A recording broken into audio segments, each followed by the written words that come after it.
All right, so what exactly is a hammer toe? What causes them? What are the symptoms? So if you look at this image here, again, I'm going to bring my cursor down to the toe. A hammer toe is a deformity of one of the toes.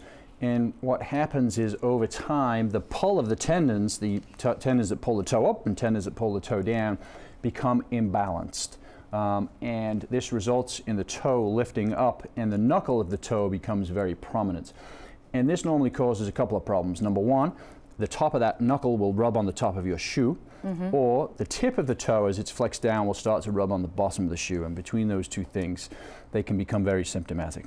Which one is more painful? I'm sorry, I'm even asking this. It's normally the bunion or hammer toe. Oh, good question. You know, they can both be as painful, or one can be more painful than the other. It really depends on the extent of the deformity.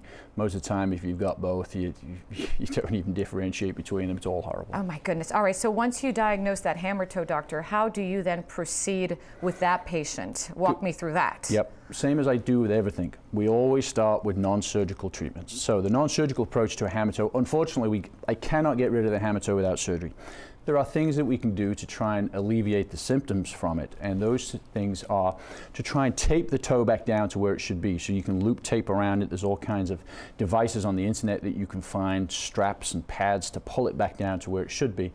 That will never keep it where it should have been. It'll never correct the deformity, but it will realign it so that when you do put a shoe on it, it will be less prominent, will rub less, and therefore it can help with the symptoms. So there are things you can do.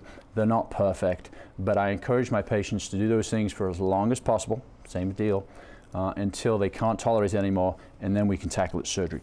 Because once you've failed the surgical options, the non-surgical options, we then move into the surgical options. But I can't give you a normal toe. And that's what I tell my patients. I was like, we are going to trade one thing for another. We're going to trade a painful, deformed toe for a straight toe, but it's going to be stiff. So there's a price to pay.